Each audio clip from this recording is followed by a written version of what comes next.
Death and translation. Natural, physical death is not a mortal inevitability. The majority of advanced evolutionary beings, citizens on worlds existing in the final era of light and life, do not die. They are translated directly from the life in the flesh to the Urantia existence.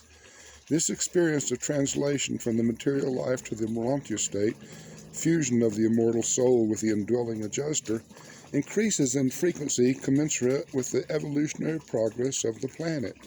At first, only a few mortals in each age attain translation levels of spiritual progress, but with the onset of the successive ages of the teacher's sons, more and more adjuster fusions occur before the termination of the lengthening lives of these progressing mortals. And by the time of the terminal mission of the teacher's sons, approximately 1/4 of these superb mortals are exempt from natural death. Further along in the era of light and life, the midway creatures, or their associates, sense the approaching status of probable soul adjuster union and signify this to the destiny guardians, who in turn communicate these matters to the finaliter group under whose jurisdiction this mortal may be functioning.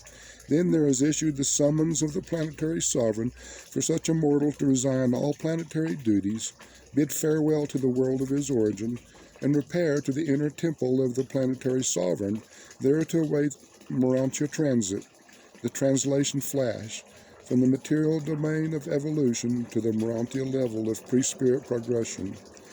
When the family, friends, and working group of such a fusion candidate have foregathered in the Urantia temple, they are distributed around the central stage whereon the fusion candidates are resting, meantime freely conversing with their assembled friends. A circle of intervening celestial personalities is arranged to protect the material mortals from the action of the energies manifest at the instant of the life flash, which delivers the ascension candidate from the bonds of material flesh, thereby doing for such an evolutionary mortal everything that natural death does for those who are thereby delivered from the flesh. Many fusion candidates may be assembled in the spacious temple at the same time.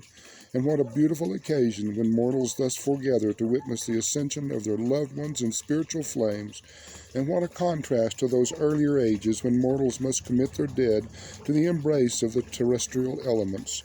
The scenes of weeping and wailing characteristic of earlier epochs of human evolution are now replaced by ecstatic joy and the sublimest enthusiasm as these God-knowing mortals bid their loved ones a transient farewell as they are removed from their material associations by the spiritual fires of consuming grandeur and ascending glory. On worlds settled in light and life, funerals are occasions of supreme joy, profound satisfaction, and inexpressible hope.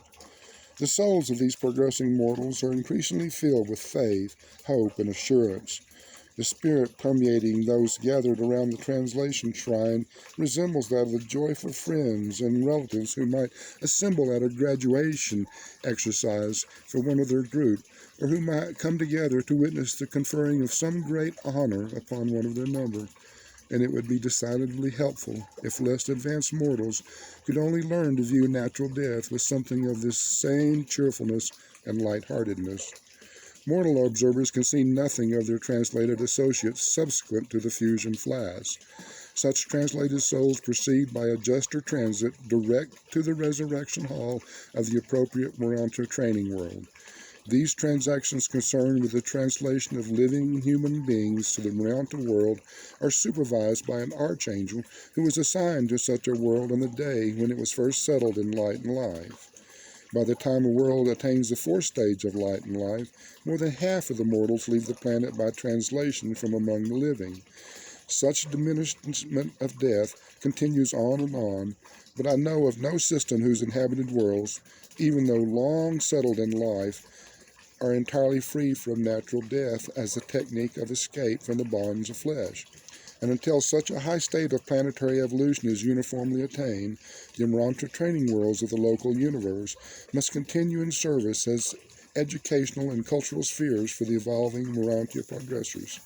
The elimination of death is theoretically possible, but has not yet occurred according to my observation. Perhaps such a status may be attained during the faraway stretches of the succeeding epochs of the seventh stage of settled planetary life.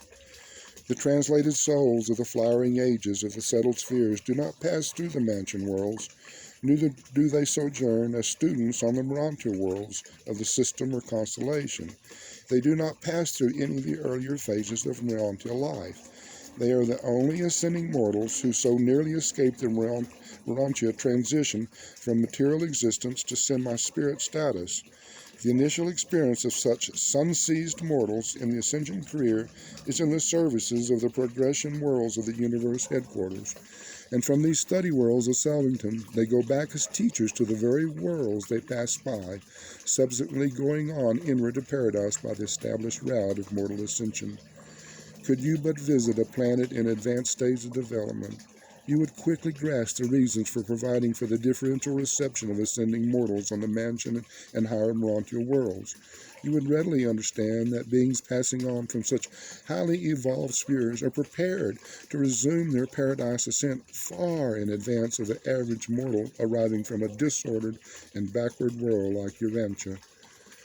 No matter from what level of planetary attainment human beings may ascend to the Urantia worlds, the 7 mansion spheres afford them ample opportunity to gain in experience as teacher-students all of everything which they failed to pass through because of the advanced status of their native planets. The universe is unfailing in the application of these equalizing techniques designed to ensure that no ascender shall be deprived of aught which is essential to his ascension experience.